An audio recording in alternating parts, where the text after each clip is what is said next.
Welcome, everybody. This is Chef Jeff speaking. I have a great show for you tonight. We have a battle of battles. We have the great Jeff Young and the awesome Mark W. They're going to face off tonight in this one-time only battle of the listeners challenge. In a giant mud pit. So, are we ready to rumble?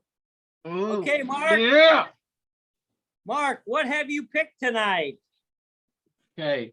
So mine came from Jeff. Jeff sent me Persistence of Time by Anthrax, which it's our graduating year, the year after, right? Year after. 90s our year. I don't know what year the album is. Yeah, 90. Yeah, I think it's 90. Let me bring it up here. Why is it doing that now? Oh.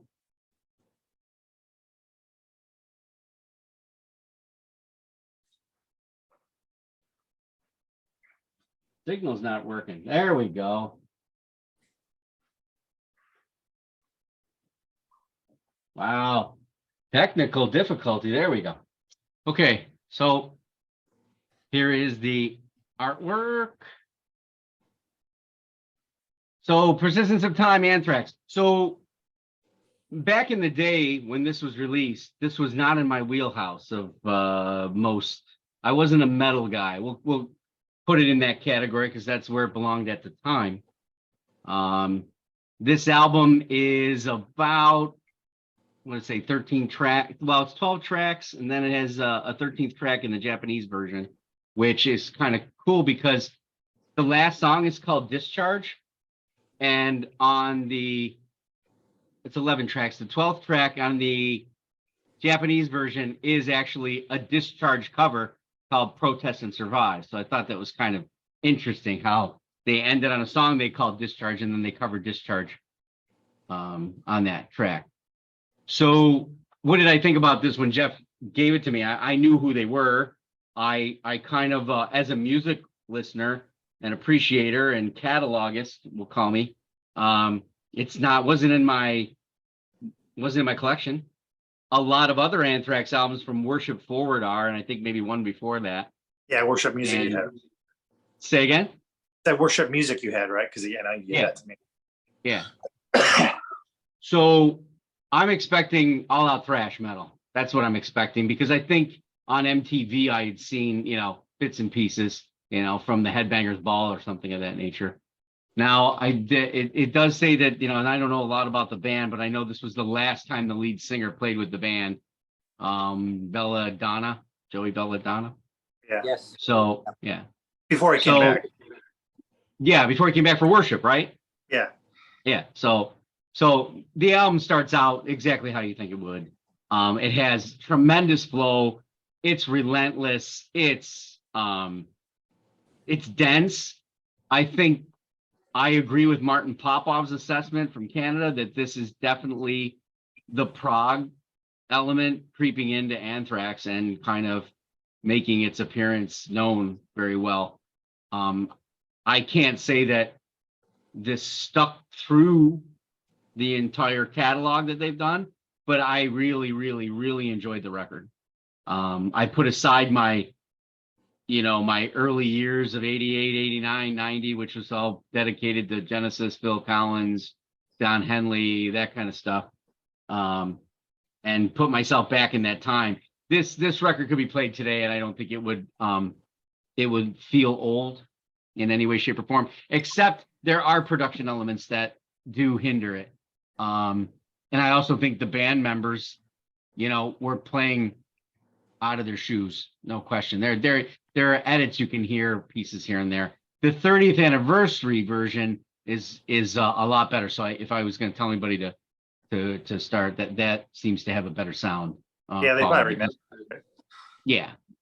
So on the artwork, okay, the melting clock, right? We've got the Spanish my God, Salvador Dali.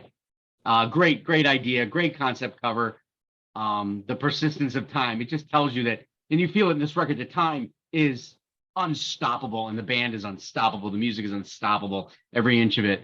Even the instrumental in the middle part is driven that way, even though it has a speaking part in the beginning of it, pre-recorded. So that's a 5 for me, no question. The album flow, every song goes into every song really well. Maybe there's a hiccup that I don't remember, but I don't. So I got to give it a 5. You know, the flow is amazing. There's no moment like Metallica's Unforgiven where you're like, well, okay, we're gonna take it down some now. Okay, yeah, I get it. What's the third thing? The musicality of the band, the overall musicianship and stuff. I think they were learning as they went. I can't give it an all out. I heard whether it's the production people or it's the guitar playing, drums, bass. I'm probably a 3 on that. Just crisper. There are tempo changes that seem like they're a little quirky to me. Again, I'm not a full blown. Kind of felt like on that album, a lot of the solos came much later than you would expect from a rock album that in that era. Like it's almost like a lot of times you'll do like maybe a verse and a half, 2 verses, and in the middle of the song you get a solo. I felt like they went 75% of the way through the song before they even once in a while broke off into a solo or a tangent of some sort. Yeah, there were a lot of times too where the dual guitar, like the one is playing the rhythm and the one is playing, there was like a short solo or a change that was unique and I thought it was going to continue, but it didn't, right? So, but I guess when you think about it, the first, time it ticks in a certain way. So the rhythm guitar is playing and keeping it, and those are those moments of chaos. And I think if there's a band that plays the chaos, they play the chaos. And then of course there's the Joe Jackson cover. Okay, so I had to look up who Joe Jackson was. This is probably going to shame me in front of an audience of, well, only 35 people watch the show. But it's going to shame the fact that I don't know who Joe Jackson is. 1979, Look Sharp was the album. It's for 79, it's a shredder, right? And I know why they covered it, but I don't know why they covered it in a way, because how did they know it? I don't know. Was it big? Was it popular? What? Got the Time. Got the Time is a cover by Joe Jackson. It's a Joe Jackson. That was the one that was their release of that album. That was their radio spot. That was the radio spot. Yeah. That was what they got on MTV, basically. Yeah. Some people said it's like comic book. This is the I don't know, the funnier side of them. I thought it was darker and more impressive. Maybe it's because of when these articles were written or whatever. I was a little bit surprised.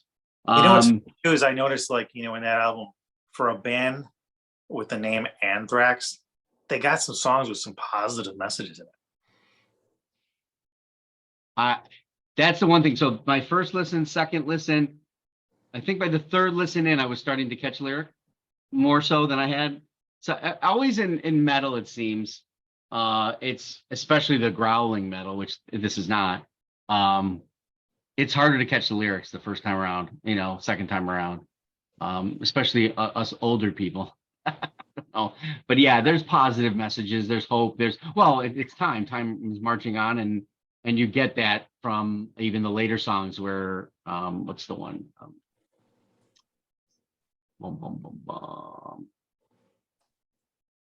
One Man Stands. Yeah, I don't know. There's just so much in there that goes with anything you're looking for in a metal. It has great range of lyric. It's not all dark. It's not all depressing. It's not all. I guess that's maybe where they're talking about the comic book side of it. Maybe that they're this dirty underbelly that they're talking about and making it. I don't know. What was the one guy's comment? The social tone of the lyrics described at the time as a foray into the dreary gray bowels of underhell, but praising the singer for rallying against every societal ill known to city-bred men. So it's kind of a take on a war, right? Of people who have and people who have not. It's a cool. You keep it in the family. That's another burner. So getting back to the accessibility, I'm always going to knock it down a peg because metal has a certain it's not always accessible to people, right? And there's not going to be people who listen to classical or listen to jazz, blues. Sometimes they're going to have a problem with metal because they think the blues is lost in it. When some of the cases it's usually there. It's just a hard time finding it or realizing the layers of it. So I'll just keep that at a 4, because I think as a metal person, if you don't know that album already, or it's probably in the top 100 metal albums of all time, I would assume. Although there's an argument that their other record is in this. Overall, I give it a 4. So my total was 21. I listened to it the first time today because you sent me it. I've never heard them before. And I actually, not being a metalhead, I actually enjoyed it. I thought it was a very pleasing album to listen to. Yeah. What's funny is, they're considered one of the big 4, with Metallica, Megadeth, and Slayer. And, they all 4 have really their own sound. It's not like they're really copycatting it in any way, I mean, even for, they're one of the first ones too that kind of like had songs where they were kind of doing a rock rap thing here and there. Even some of their lyrics, their refrains kind of get into that more of a talking than singing mode. More spoken, yeah. Right? And, they eventually did stuff, collaborated with like Public Enemy and stuff like that. But, stuff like that came a little bit before, like before even like, I don't know, I want to say that came like a year or two before you heard like Epic from Faith No More, and things like that too. So just pretty cool. Yeah, not groundbreaking, but those guys were like the 4 of them that were always going like one-upping each other, it seemed to me, or one would take a little risk over here, do something over there. That they were so much ahead of everybody else, but they were setting a tone that other bands were coming and going, wow, I dig that. And then that became that offshoot of metal, progressive metal. And then there's, with the proto metal, and all kinds of things. I think Anthrax had, to me, at least, seemed to have the wider variety versus the top 4. Megadeth was pretty much straightforward rock metal. Metallica kind of same in the alternative rock metal. Slayer just, darn right, rip your face off metal. But Anthrax seemed to have a lot more progressive attitude toward it, anyway, in my opinion. So I'll send it back to the host with the most. Okay, that was great. So we have a total of 21 on that, correct? Yep. That's what I have. Okay, Mr. Jeff, are you ready to start? Yeah, you'll have to remind me of the 5 categories as I'm talking so I can give you like an actual rating. But Sure. So I did Elbow, the Seldom Seen Kid, which is I think their 4th album. And the album cover, I was like, what is that? Like, it looks like a building, part of a city. And I read a little bit about it, but it wasn't worth me remembering it. Like, it just seemed like they grabbed a scene from someplace they've seen before, like in England. And so, I mean, it's interesting, but I mean, it looks like a giant Rubik's Cube, even though it's part of the building, which is probably glass, but, because there's brick behind it. But so I don't really have much to say about the art. I'm probably just going to give it an average 3. Okay. I mean, I think if you saw that album in the record store in the used record bin, you might stop and say, what is that? But then you'd be like, oh, okay. It's not going to be like, make you pick it up, but you might stop and say, oh, what is that? Let me look and see who that is. With Elbow, I'm not like real familiar with them. So I wasn't really sure what to expect. So I just hit play. And the album got a lot of like variety in instruments, piano, guitar, strings / keyboard, percussion, and not always the same throughout. So that I like about it.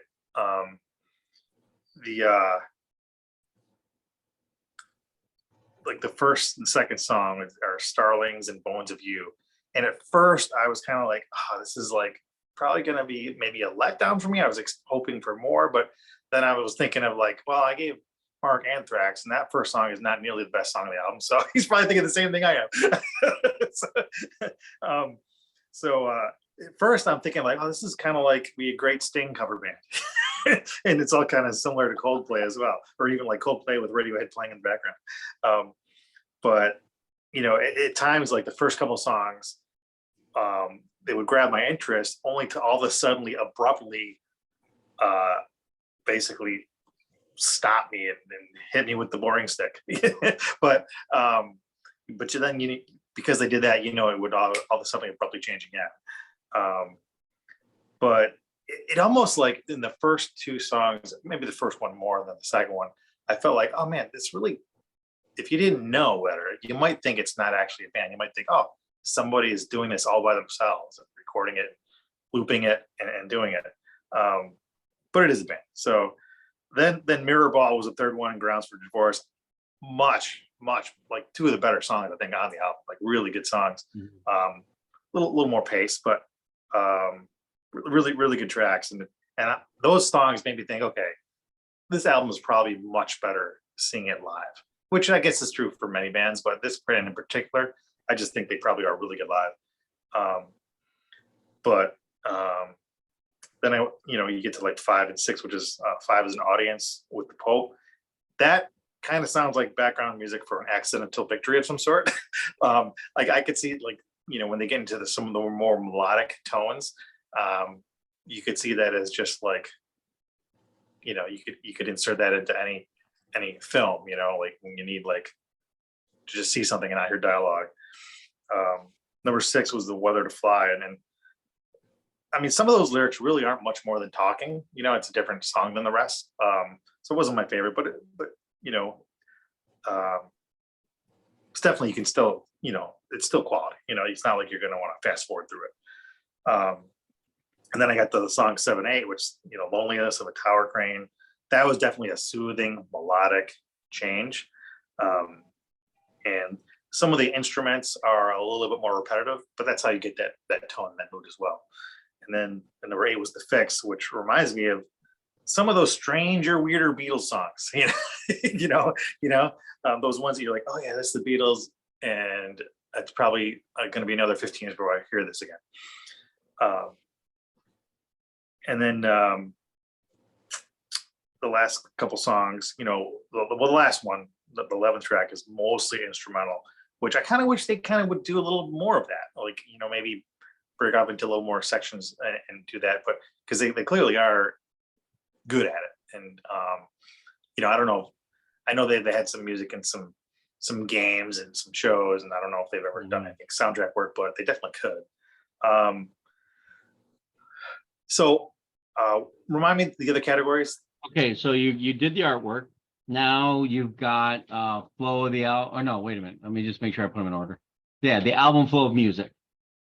I mean, the flow was pretty straightforward. It wasn't any really peaks and valleys. I mean, it was pretty straightforward. I mean, it wasn't.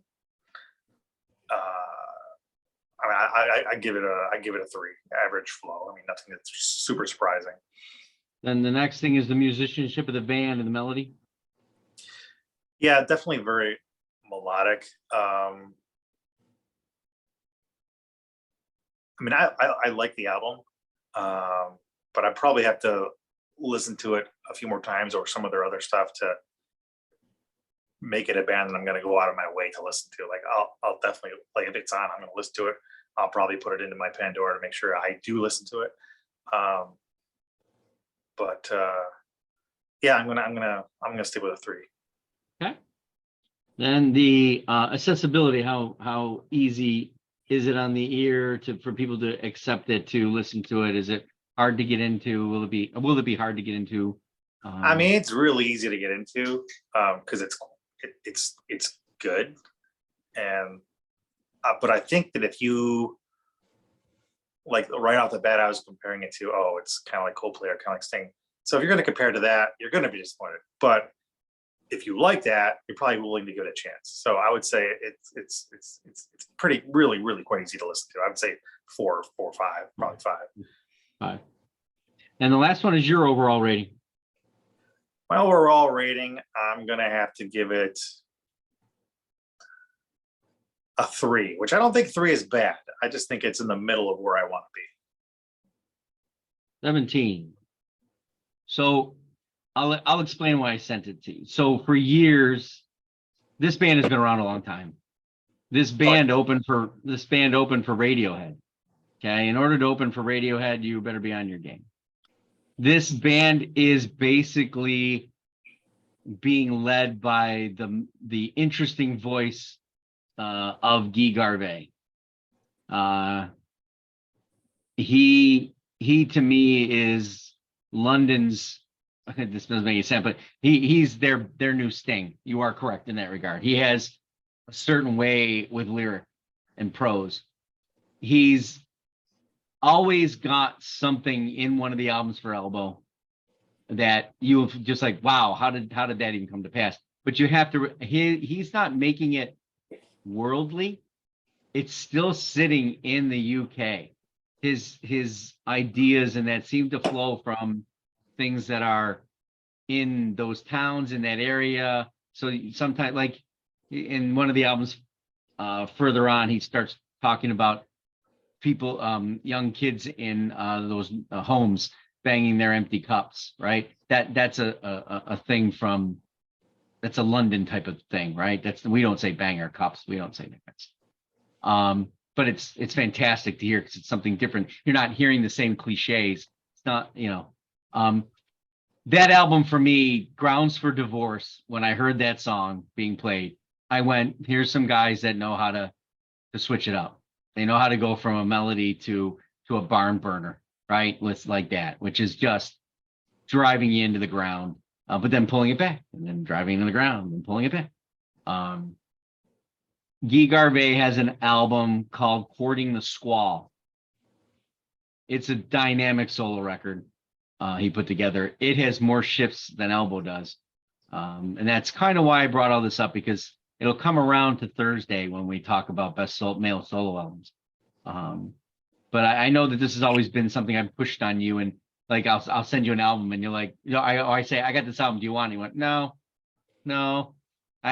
your tastes kind of alternative rock, grunge, metal, hard rock, and that album is not in that vein. Although I know you do other things too, but yeah, don't get me wrong. If they came, I'd go see them. So. Oh, I would go see them too, but they don't. So I don't know what to say. I know they jump across the pond, but it's usually for major cities, and they're sort of, what I remember, Star Sailor. A little bit. Okay, and I'm thinking also Snow Patrol, kind of. Those are those kind of bands that you're like, wow, they're good stuff. Will it be too mellow? Will it be too melodic? What did you think, Jeff? Because you, Mr. Chef Jeff. I listened to it only once, but I enjoyed it. It was easy. I found it especially for the style of music, it's completely out of my wheelhouse.